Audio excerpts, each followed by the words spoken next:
Excuse me. Yes ma'am. నా భర్త ఆరోగ్యం ఎలా ఉంది? నేను అతన్ని చూడాలి. నో ప్రాబ్లం మేడం, మీరు వెళ్ళొచ్చు. ఓకే. మన నగరంలో గొప్ప బిజినెస్ మ్యాన్ అయిన విరాజ్ కుమార్ కార్ యాక్సిడెంట్లో గాయాలు పాలయ్యారు. ఈ కార్ యాక్సిడెంట్లో ఆయనకి బాడీ అంతా గాయాలయ్యాయి. నగరంలో ఉన్న సిటీ హాస్పిటల్లో తనకి వైద్యం చేస్తున్నారు. ఆధారాల బట్టి ఇప్పుడు ఆయన చాలా సేఫ్గా ఉన్నారు. ఆయన ప్రమాదం నుంచి బయటపడ్డారు. ఏంటిది? మీడియా వాళ్ళకి ఎలా తెలిసింది? అది కూడా హాస్పిటల్ తీసిన ఫొటోస్ వాళ్ళ చేతికి ఎలా వెళ్ళాయి? విరాజ్ రూమ్లోకి ఎవరు వెళ్ళకూడదని నేను చెప్పాను కదా, చెప్పానా లేదా? అలా ఉన్నప్పుడు ఎలా ఇది? స్టాఫ్లో ఎవరో ఒకరు ఇలా చేసుంటారు. విరాజ్ యాక్సిడెంట్ వార్త కంపెనీ షేర్లని కిందకి దించేస్తుంది. చాలా సీరియస్ అయిన విషయం అయింది తెలుసా?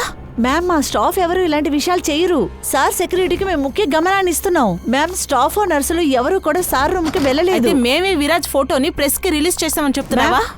మ్యామ్, నేను చెప్పేది అది కాదు మేడం. ఎవరైతే చేశారో వాళ్ళని నేను వదిలిపెట్టను.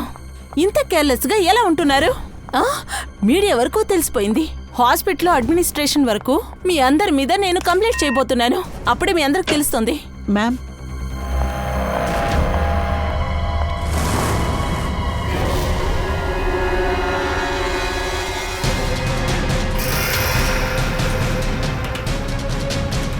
విరాజ్ ఎక్కడా?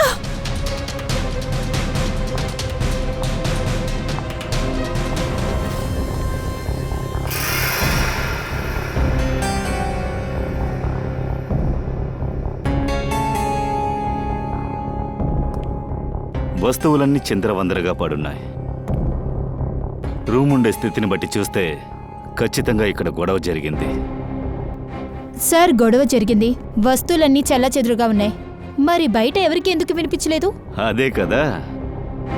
అది మాత్రమే కాకుండా ఈ మనిషి గురించి ఏ ఒక్కరికీ తెలియదు. అతను లోపలికి ఎలా ప్రవేశించాడన్న విషయం కూడా ఎవరికీ తెలియదు. ఎట్లా వచ్చారన్నది మాకే అర్థం కావట్లా. దాంతోపాటు విరాజ్ సార్ ఒక హై ప్రొఫైల్ పేషెంట్. ఎవరు పడితే వాళ్ళు వెళ్తానికి రూమ్ లో పర్మిషన్ ఉండదు. ఓహో, అలాగా. ఇష్టం వచ్చినట్టు ఎవరు లోపలికి రాలేరంటే మరి ఎవరు లోపలికి వచ్చి ఆయన్ని చంపేసి బయటికి వెళ్లారు?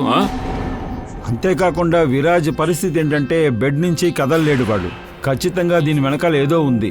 అసలు మీరెవరు? సార్, నా పేరు అభయ్, విరాజ్ ఫ్రెండ్. నేనే హాస్పిటల్ తీసుకొచ్చాను. దీనికి అంతటికీ కారణం హాస్పిటల్ వాళ్లే. ఆయన ఇప్పుడు ఎక్కడే ఉన్నారు? ఆయనకి ఆరోగ్యం బాగలేదు. ఆయన్ని మీరే కనిపెట్టాలి. విరాజును కనిపెట్టడానికి మీ బెస్ట్ టీంని తీసుకురండి. సిఐడి టాప్ ఆఫీసర్స్ కి పని ఇవ్వండి. తర్వాత ప్లీజ్, అంతేకాకుండా మీ సీనియర్తో నన్ను మాట్లాడనివ్వండి ప్లీజ్. మరి మీరు? నేను శీతల్ని, విరాజ్ వైఫ్ని. విరాజ్ విషయంలో నేను ఎలాంటి రిస్క్ తీసుకోను. మీరు కొంచెం ప్రశాంతంగా ఉండండి. మాకు సంబంధించి అందరి విక్టిమ్స్ కూడా ఒకేలాగే. కానీ ఇందులో ఒక విషయం ఉంది. తప్పు ఎవరు చేశారో ఖచ్చితంగా వాడిని పట్టుకుంటాం అతి త్వరలోనే. విరాజ్ని మీరు చివరగా ఎప్పుడు చూశారు? సార్, సుమారుగా 4 గంటల సేపు ముందు ఇక్కడికి వచ్చాను. ముందు కన్నా విరాజ్ కండిషన్ చాలా బానే ఉండింది. Everything was fine. సార్, అది నేను 2 గంటలకు ముందు ఈ రూమ్కి వచ్చినప్పుడు అంతా నార్మల్గానే ఉంది. అంతేకాకుండా ఆయన బెడ్లోనే ఉన్నారు. అలాగే ఈ రూమ్ లో ఒక మనిషి చనిపోయి ఉన్నాడు కదా, అప్పుడు అతను అక్కడ ఉన్నాడా? లేదు సార్, వాడు కాదు. ఎందుకంటే లోపలికి వెళ్ళడానికి ఎలక్ట్రిక్ కార్డు యూజ్ చేయాలి. అంతేకాకుండా ఆ కార్డు నా దగ్గరే ఉంది. అలా అయితే దానికి అర్థం ఆ మనిషి నర్సు బయటికి వెళ్ళిన తర్వాతే వాడు లోపలికి వచ్చాడు. చెక్ చేద్దాం. ఫ్రెడీ, ఈ రూమును మళ్ళీ బాగా చెక్ చేయి. లోపలికొచ్చి వెళ్ళడానికి దారుందా చూడు.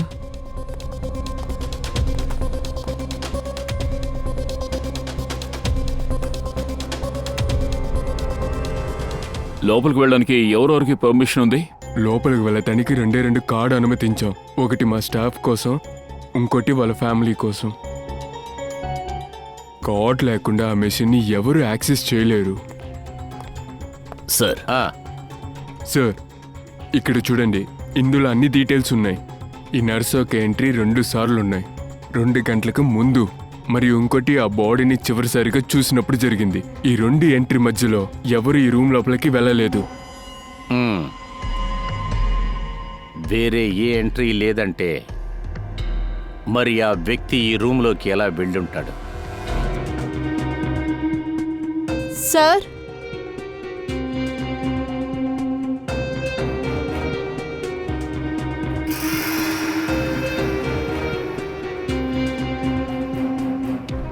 గన్నా పేల్చినట్టు ఏమీ స్మెల్ లేదు.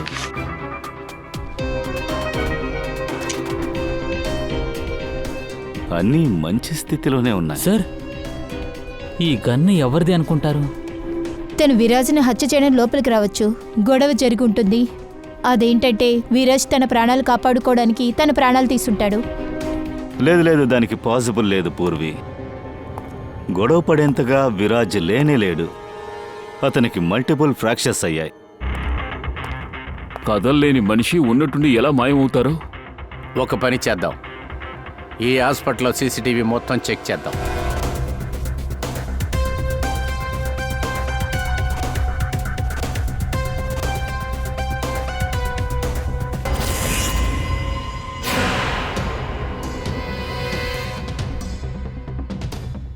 ఏమైంది? సార్, సీసీటీవీ కెమెరాని ఎవరో ఏదో చేశారనుకుంటా. ఫుటేజ్ పాడు ఏంటి చేస్తారు. ఆటలాడుతున్నారా? ఈ సిటీలోనే బెస్ట్ హాస్పిటల్ ఈ హాస్పిటల్ అని చెప్పి ప్రజలు అనుకుంటున్నారు. కానీ ఇక్కడికి వచ్చి చూస్తే ఒకళ్ళని హత్య చేస్తున్నారు, పేషెంటే కనపడకుండా పోతున్నారు. సీసీటీవీ ఫుటేజ్ మొత్తం ఎవడో నాశనం చేసి పెట్టాడు. ఏంటి మేమంతా పిచ్చోళ్ళమని మీ ఉద్దేశమా? మీ హాస్పిటల్లో గన్ ఎక్కడి నుంచి వచ్చింది? మీరు అసలు చెకింగ్ చేస్తారా లేదా? లేదు సార్, అన్ని ఎంట్రీని చెక్ చేస్తాం. పేషెంట్ చూస్తానికి వచ్చిన వాళ్ళని, అలాగే వాళ్ళ వస్తువుల్ని కూడా చెక్ చేస్తాం. మా ఆఫీస్ లోపలికి వచ్చి డాక్టర్, స్టాఫ్ ఎవరిని చెక్ చేయకుండా వదిలిపెట్టాము. కానీ ఇక్కడ సెక్యూరిటీ చాలా టైట్ సార్. అలాగా? గన్ను బయట నుంచేగా వచ్చింది? అందరినీ చెక్ చేస్తారు కదా, పేషెంట్స్ని చేస్తారుగా. లేదు సార్, నార్మల్ పేషెంట్సో లేదా ఎమర్జెన్సీ పేషెంట్సో వాళ్ళని వెంటనే అడ్మిట్ చేసుకుని ట్రీట్మెంట్ ఇస్తామనేది మేము పెరియారిటీగా తీసుకుంటాం. కానీ అప్పుడు అలాంటి సమయంలో మేము వాటిని చెక్ చేయం. సార్, అలా అయితే ఒక పేషెంట్లో అతను గన్ తీసుకొచ్చా. విరాజ్ 2 రోజుల క్రితమే అడ్మిట్ అయ్యాడు. దాదాపుగా ఈ 2 రోజుల నుంచి కొత్తగా ఎవరెవరైతే అడ్మిట్ అయ్యారో అందరి డీటెయిల్స్ మాకు కావాలి. అది మనం ఈ 4లోంచే మొదలు పెడతాం.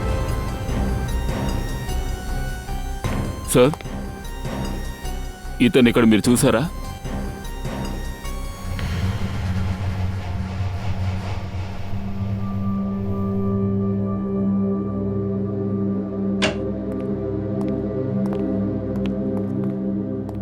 Excuse me, yes. కొంచెం ఈ ఫోటోని చూడండి. తన్ని గుర్తుపట్టగలరా? ఏమైంది ఇతనికి? ఇతన్ని హత్య చేశారు. ఏంటి? కానీ ఇతను నిన్నే మా వార్డులో ఇతను అడ్మిట్ అయ్యారు. క్యాన్సర్ పేషెంట్ ఇతను. ఇతనికి ట్రీట్మెంట్ స్టార్ట్ చేసే లోపే ఇతను ఎక్కడికి వెళ్ళిపోయాడో తెలీదు. ఇతని డీటెయిల్స్ ఇవ్వగలరా? ఖచ్చితంగా.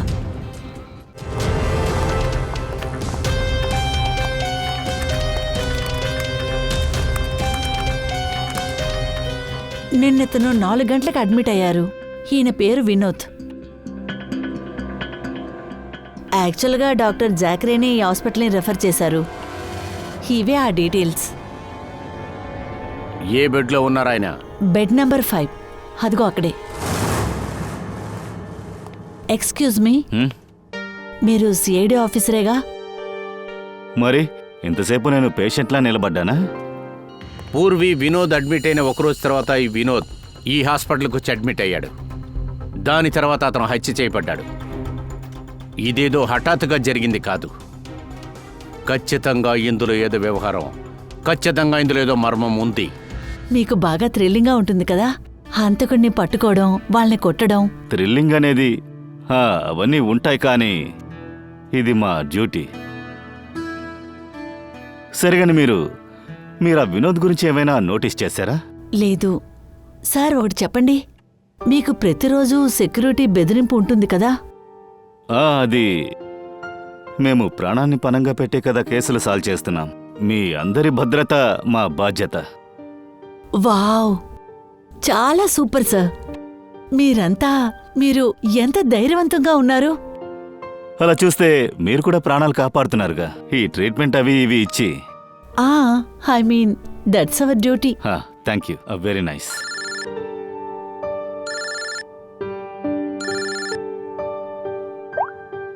తారిక, సొలంగి సార్ వచ్చేసారా? లేదు, అదేంటంటే బాడీని పంపించేశాం.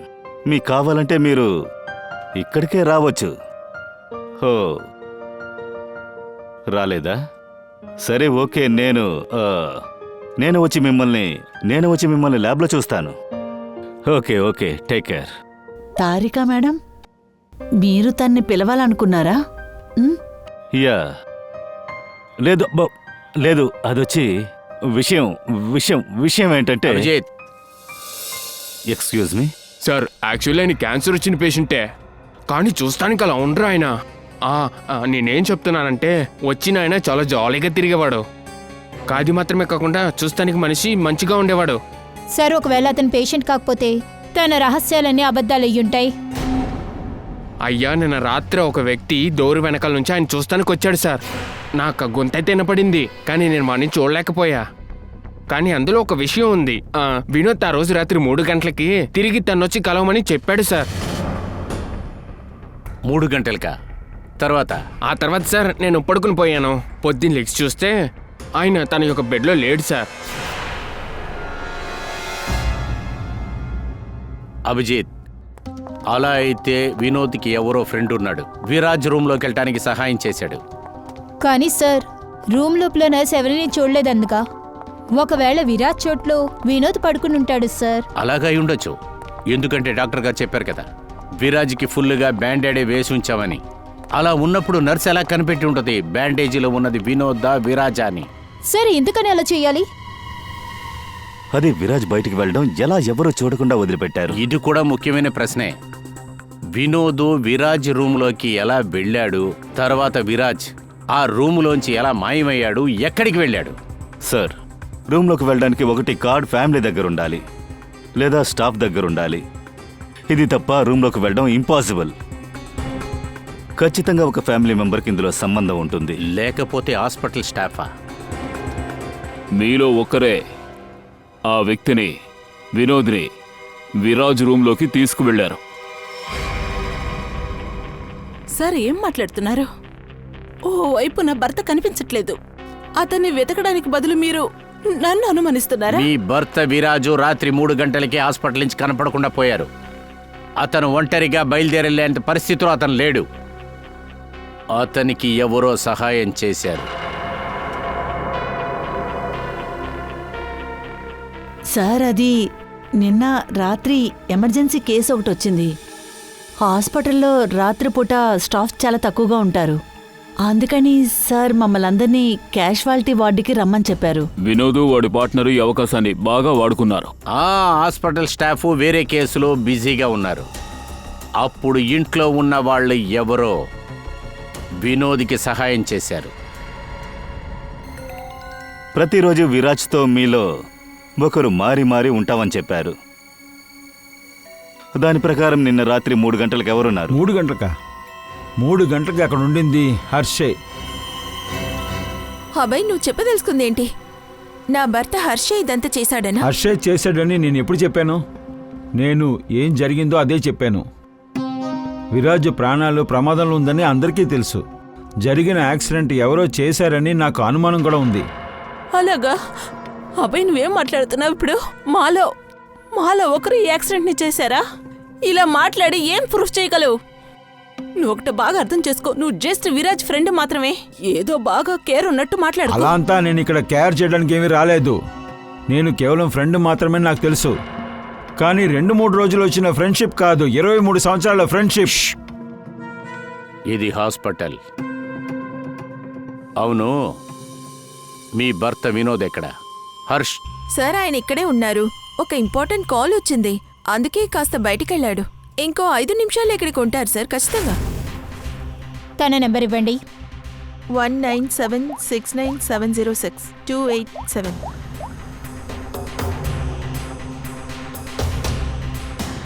Sir, switch off. Phone switch ఆఫా? అంటే డెఫినెట్గా పారిపోయి ఉంటాడు. హాస్పిటల్లోనే ఎక్కడైనా ఉంటాడు. ఇక్కడి నుంచి అంత తొందరగా తప్పించుకోలేడు. ఇలా చూడండి, ఇతన్ని మీరు చూసారా? లేదు సార్.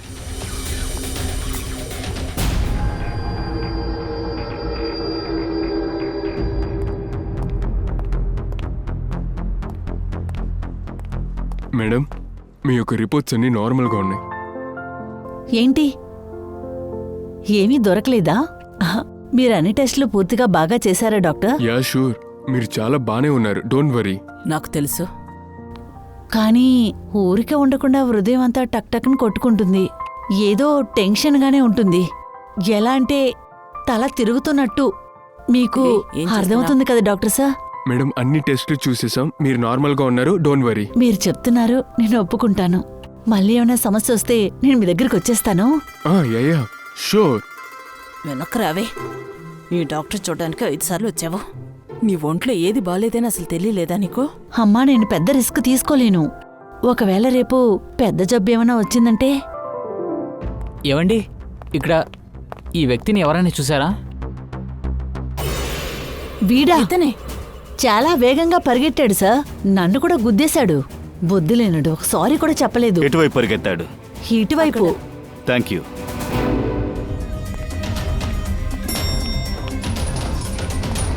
అన్నా, ఇతన్ని చూసారా? ఇప్పుడే లిఫ్ట్లో ఎక్కి గ్రౌండ్ ఫ్లోర్కి వెళ్ళాడు సార్. వీడితో ఇంకెవరైనా ఉన్నారా? అవును సార్, తనతో ఒక అమ్మాయి కూడా ఉంది. వాళ్ళు పేషెంట్ని వీల్ చైర్లో తోసుకెళ్లారు సార్. ఈ హర్ష్తో ఉన్న లేడీ ఎవరై ఉంటారు? వీల్ చైర్లో ఉండేది విరాజే అయి ఉంటాడు.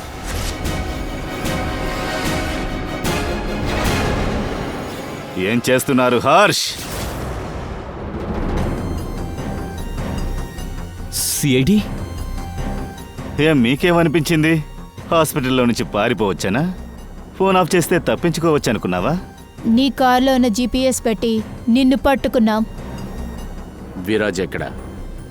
విరాజ్ని నువ్వెక్కడ దాచిపెట్టావు? సార్, విరాజ్ ఎక్కడున్నాడో నాకు అసలు తెలీదు. తెలీదా? మరెందుకు హాస్పిటల్ నుంచి పారిపోయొచ్చావు? ఆ పేపర్లను ఎందుకు అలా చేస్తున్నావు? ఇవన్నీ ఏం పేపర్స్? సార్, నన్ను విరాజే ఉద్యోగంలోకి చేర్చారు. ఆయన కంపెనీలోనే. కానీ ఏంటి? సార్, నిజానికి విరాజ్ కంపెనీలో నన్ను అమ్మేశారు. అలాగా? తర్వాత? విరాజ్ శత్రువులు నన్ను ఆ కంపెనీలో ఏం జరుగుతుందో చూడడానికి పంపించారు. అప్పుడు వివరంగా ఉంది. నువ్వు విరాజ్ని చంపడానికి ఏదో ప్లాన్ చేసుంటావుగా? లేదు సార్, విరాజ్ కంపెనీలో జస్ట్ అక్కడ పేపర్లు దొంగిలించడానికి పంపించారు. అంటే ఎవరైతే నన్ను అక్కడికి పంపించారో వాళ్ళు నాకు చాలా క్లియర్గా చెప్పారు, ఈ పేపర్స్ మాకు ఖచ్చితంగా కావాలి, లేదంటే సిఐడి వాళ్ళు తీసుకెళ్ళిపోతారని. నిన్న రాత్రి 3 గంటలకు నువ్వు ఎక్కడున్నా? హాస్పిటల్లోనే కదా? అయితే ఆ ఎంట్రీ కార్డ్ నీ దగ్గరే కదా ఉంది? అవును సార్, ఆ ఎంట్రీ కార్డు నా దగ్గరే ఉంది. కానీ నాకు నిద్ర వచ్చేసింది, నేను పడుకుని పోయాను. ఆ టైంలో మేబీ ఎవరైనా నా దగ్గర నుంచి తీసుకెళ్లారేమో. సార్, నేను చెప్పేది నమ్మండి, నా వల్ల విరాజ్కి ఖచ్చితంగా ప్రమాదం జరగదు. సార్, నేను కేవలం డబ్బు కోసం అక్కడికి వెళ్ళి అలాంటి పనులు చేసేనే తప్ప వేరే ఉద్దేశం లేదు. వీడు నిద్రపోయాడంటే అప్పుడు ఆ కుటుంబంలో ఉన్న వాళ్ళెవరో ఒకరు ఇతని దగ్గర నుంచి కార్డు దొంగిలించారు. సార్, ఇంత లేట్ అయింది, కానీ మీరెవరు హాస్పిటల్లో విరాజ్ని కనిపెట్టలేకపోతున్నారు. మీరేం చేస్తున్నారు? మేడం, ఎంత పెద్ద హాస్పిటల్, టైం అవుద్ది కదా. మేమంతా వెతుకుతూనే ఉన్నాంగా. ఇలా చూడండి, మీకు నేను 1 గంట టైం ఇస్తాను. 1 గంట లోపు నా విరాజ్ని మీరు వెతికి పెట్టలేకపోతే తర్వాత గుర్తుపెట్టుకోండి, మీ అందరిని బయటికి పంపించి ఈ హాస్పిటల్కి తాళం వేస్తాను. శీతల్ మేడం హాస్పిటల్లో వాళ్ళ పనులు కరెక్ట్గా చేస్తున్నారు. కానీ మీరు ఒక విషయాన్ని ఇప్పుడు చెప్పాలి. మాకు ఒక విషయం తెలిసింది, అది మీరు విన్నారంటే షాక్ అయిపోతారు. అదేం దొరికింది మీకు? నేను మీ ఫోన్ రికార్డ్స్ మొత్తం చెక్ చేశాను. అందులో మాకు తెలిసింది ఏంటంటే, ఈ అబ్బాయి నిన్న రాత్రి ఈ హాస్పిటల్లోనే ఉన్నాడు. వాడు ఎక్కడికి వెళ్ళలేదు. సార్, నేనే అబ్బాయి విరాజ్ ఫ్రెండ్ని. చూసారా, బాధ్యతగా మాట్లాడాడు. అతనే ఇదంతా చేసుంటాడేమో. ఈ అబ్బాయి ఎక్కడున్నాడు? ఇక్కడ లేదు సార్. కొట్టు మూసుకొని ఎల్లుంటాడు. వాడిని ఎలాగైనా పట్టుకోండి సార్. మీరెవరైనా అబ్బాయి వెళ్ళడం చూసారా? అవును మేడం, డాక్టర్ జాక్రే గురించి ఆయన అడుగుతూ ఉన్నారు. డాక్టర్ జాక్రే? ఏంటి అడుగుతూ ఉన్నారు ఆయన? సార్, ఆయన చూడ్డానికి టెన్షన్గా ఉన్నారు. డాక్టర్ జాక్రే ఎప్పుడొస్తారని అడుగుతూ ఉన్నారు ఆయన.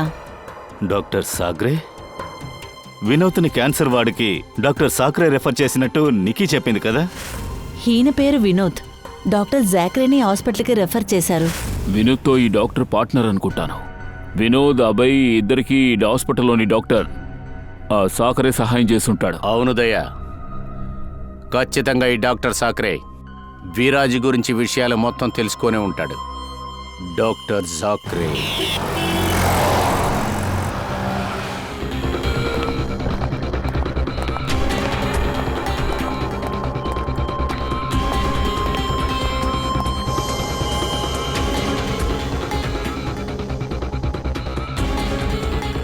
ఏ ఆగు. ఏ నువ్వెవరు?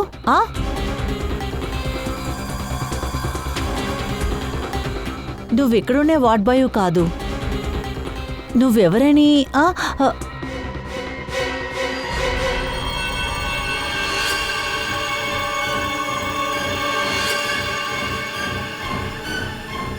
ఒకవేళ ఇతను విరాజా?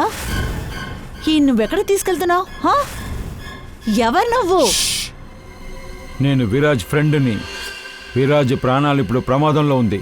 Please help me. నాకు సహాయం చెయ్యండి. ఇలా చూడు, ఐ డోంట్ ట్రస్ట్ యూ. నువ్వు ఎవరైనా అయి ఉండొచ్చు. నేను సిఐడికి ఇన్ఫార్మ్ ఏయ్, చేస్తాను. ఆగు, ఆగు, ఆగు. ఇలా చూడు, ఇక్కడి నుంచి నన్ను బయటికి వెళ్తానికి సహాయం చేస్తే నేను నీకు 1,00,000 రూపాయలు ఇస్తాను. అలా కాకపోతే నేను నిన్ను చంపేస్తాను. చెప్పింది అర్థమైంది కదా? నేను నిన్ను చంపేస్తానని చెప్పాను. సరే, నీకు సహాయం చేస్తాను. వెళ్ళు. అక్కడ ఫైర్ ఎగ్జిట్ ఉంటుంది. అటువైపుగా వెళ్ళిపోవచ్చు. ఆ తర్వాత ఎవరికీ తెలీదు. Thank you.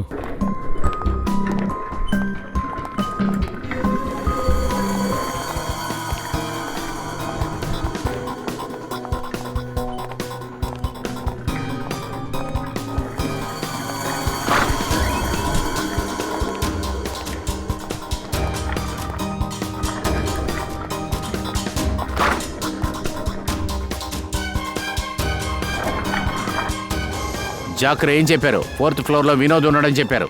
ప్రతి రూమును కూడా సరిగ్గా వెతకండి.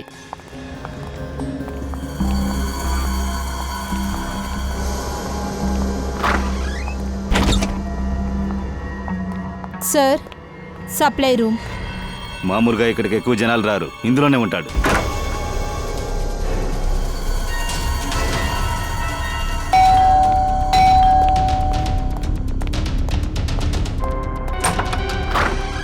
డాక్టర్ ఆనంద్, రండి రండి రండి ప్లీజ్. నేను చాలా కష్టపడి విరాజ్ని ఇక్కడికి తీసుకొచ్చాను. ప్లీజ్ మాకు సహాయం చేయండి. అబ్బాయి, నన్ను ఫోర్స్ చేయకు. ఇందులో ఇరుక్కోవడం నాకు ఇష్టం లేదు. నేను నీకు అసలు సాయం చేయలేను. దయచేసి విను, నేను చెప్పేది విను. అర్థం చేసుకోవడానికి ప్రయత్నించండి. హాస్పిటల్లో విరాజ్ ప్రాణాలకు ప్రమాదం ఉంది, అందుకనే ఇక్కడ తీసుకొచ్చాను. ఖచ్చితంగా విరాజ్ యాక్సిడెంట్ ఎవరో పన్నాగం పన్నట్టే అనిపిస్తుంది.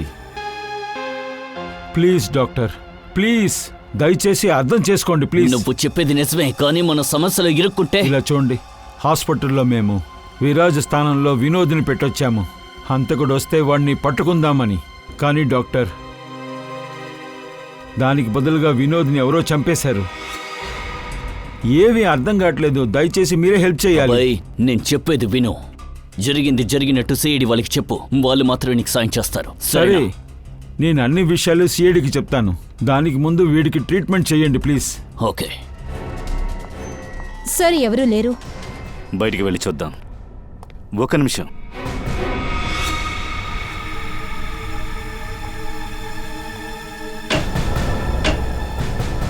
సార్, దీని లోపల దాక్కుండొచ్చు కదా? ఈ yellow colour, excuse me. Oh no, దీని అర్థం ఆ నర్స్ నిక్కీ. నాకేమనిపిస్తోందంటే విరాజ్ కనిపించకుండా పోవడానికి ఈ నిక్కీ అబ్బాయి పనిచేశారు. కానీ సార్, ఆ విరాజ్ని తీసుకుని ఎక్కడికి వెళ్ళుంటారు? విరాజ్ గురించి అన్ని న్యూస్ ఛానల్స్లో వార్తలు వస్తున్నాయి. వేరే ఇంకో హాస్పిటల్కి వాళ్ళు వెళ్ళినా కూడా ఖచ్చితంగా మనకు తెలుస్తుంది. ఈ టైంలో ఆ విరాజ్ డాక్టర్ ట్రీట్మెంట్ లేకపోతే చనిపోతాడు. సార్, విరాజ్ వైఫ్ చెప్పింది వాళ్ళకి ఫ్యామిలీ డాక్టర్ ఉన్నారట, డాక్టర్ ఆనంద్. ఆనంద? పూర్వి, ఆ ఫోన్లన్నీ ట్రేస్ చేయి. ఆ ఆనంద్ లొకేషన్ ఎక్కడుందో కనిపెట్టు. అబ్బాయి, విరాజ్ చాలా క్రిటికల్ గా ఉన్నాడు. సిఐడి వాళ్ళకి ఫోన్ చేయి, మనం వాడిని హాస్పిటల్కి తీసుకెళ్ళాలి. సరే, నేను వెంటనే ఫోన్ చేస్తాను. ఎందుకు ఇంత అవసరం? హే, ఏం చేస్తున్నావు?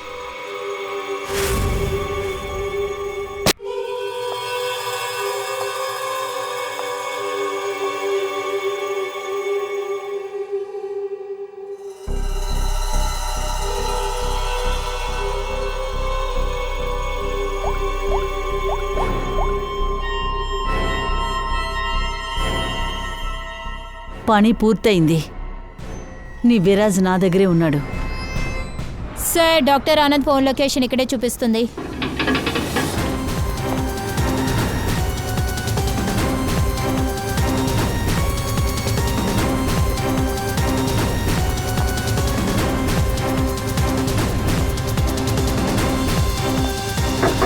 డాక్టర్ ఆనంద్, డాక్టర్ ఆనంద్,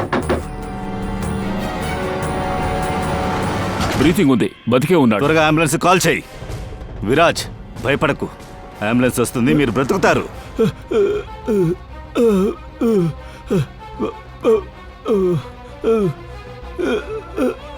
ఏంటి?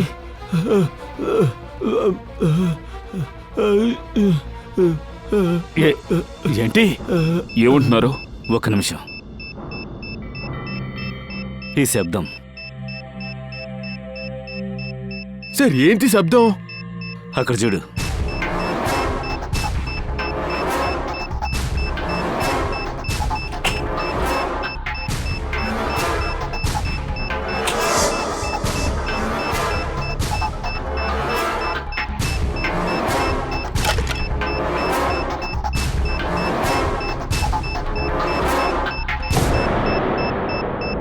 Abhijit, bomb. Oh my God, 30 సెకండ్లు ఉన్నాయి. ఇది పేలిందంటే చాలా మంది చనిపోతారు. సార్, ఏదైనా చేయండి త్వరగా. వైర్ కట్ చేద్దాం. ఈ రెడ్, బ్లాక్, వైట్ కట్ చేద్దాం. దయా, ఆ?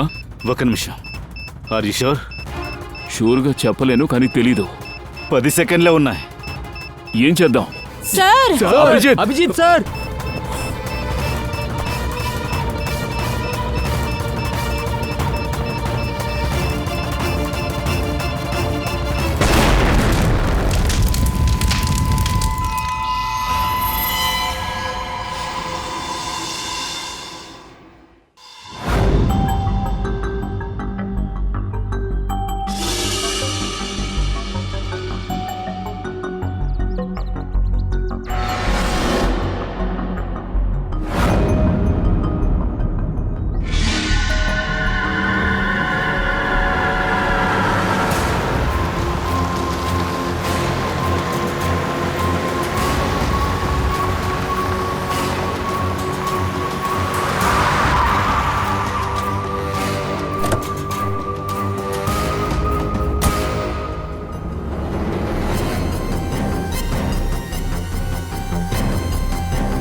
ఇక్కడ మీరు.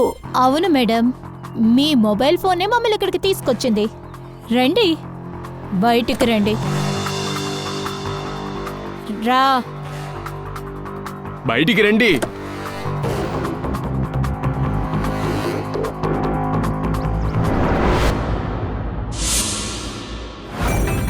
రండి, మీరు కూడా బయటికి రండి. ఈ ఆటను మొదలుపెట్టింది మీరే కదా. మీ మాస్క్ని చించేయాల్సిన టైం వచ్చేసింది. రండి. రారా రే మిస్టర్ విరాజ్.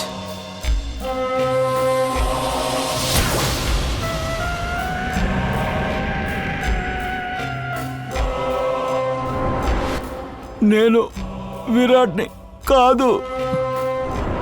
నువ్వే నిజమైన విరాజ్. ఆ హాస్పిటల్కి నకిలీ విరాజ్ని పంపించే నువ్వు ఎక్కడో దాక్కున్నావు. ఎందుకో? అవును, అది నిజమే. నాకు ఆ కారులో యాక్సిడెంట్ జరగలేదు. ఆ యాక్సిడెంట్ని నేనే చేసుకున్నాను.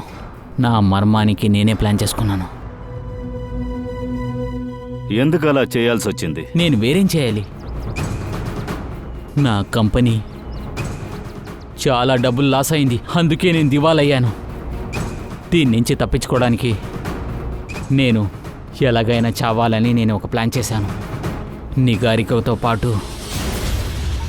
నీకు యాక్సిడెంట్ జరిగిందని ఊరు మొత్తం అనుకున్నారు. అవును, అది మాత్రమే కాదు, తర్వాత నా భార్యకి అన్నీ భరించాలి కదా అని చెప్పాలంటే ఆ విషయం అది చాలా కష్టంగా ఉండేది. ఇదంతా నువ్వు ఎందుకు చేసావు?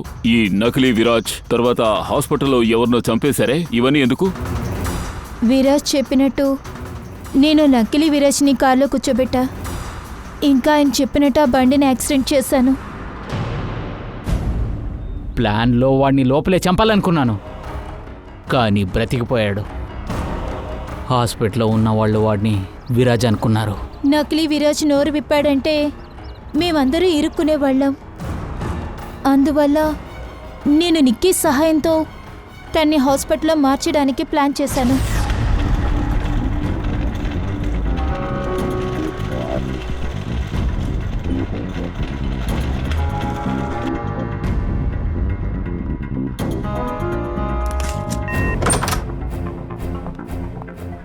విరాజ్, విరాజ్,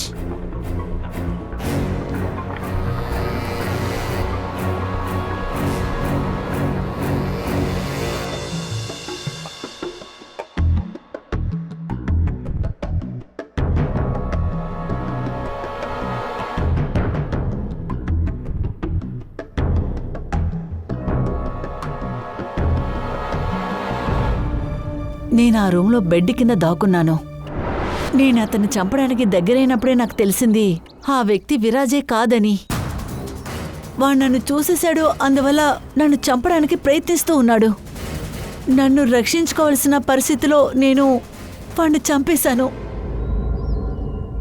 యాక్చువల్గా ఆ అబ్బాయి నకిలీ అయిన విరాజ్ని నిజమైన విరాజ్ అనుకుని వాడిని కాపాడాలని, నన్ను కాపాడాలని వాళ్ళ వ్యక్తిని లోపల పంపించి, కానీ వాడిని నకిలీ అయిన విరాజ్ని లేపి అక్కడి నుంచి బయటికి తీసుకెళ్లాడు. నిక్కీయే ఆ అబ్బాయి వ్యక్తిని అక్కడ చంపాడు. అంటే హాస్పిటల్లో మాకు ఏ శవం దొరికిందో నిన్ను కాపాడడానికి అబ్బాయి పంపించిందే కదా. ఇంకా నిక్కీ మేడం నకిలీ విరాజ్ కోసం వెతుకుతుంది. నీకు ఛాన్స్ దొరికింది, తన్ని చంపేశావు. ఆ నకిలీ విరాజ్ నీ ప్లాన్ అంతా పాడు చేశాడు. నీ ఫ్రెండ్ నీ ప్రాణాలు కాపాడడం కోసం తన ప్రాణాలు వదిలేశాడు, కానీ నువ్వు నీ ప్రాణం కాపాడుకోవడానికి ముగ్గురిని చంపావు. నీ బిజినెస్ని కాపాడుకోవడానికి ఒక మరణ ఆటని ప్రారంభించావు. చట్టం ఖచ్చితంగా నిన్ను క్షమించదు. నీకు మీ అందరికీ చాలా చాలా కఠినమైన శిక్ష పడేలా చేస్తారు.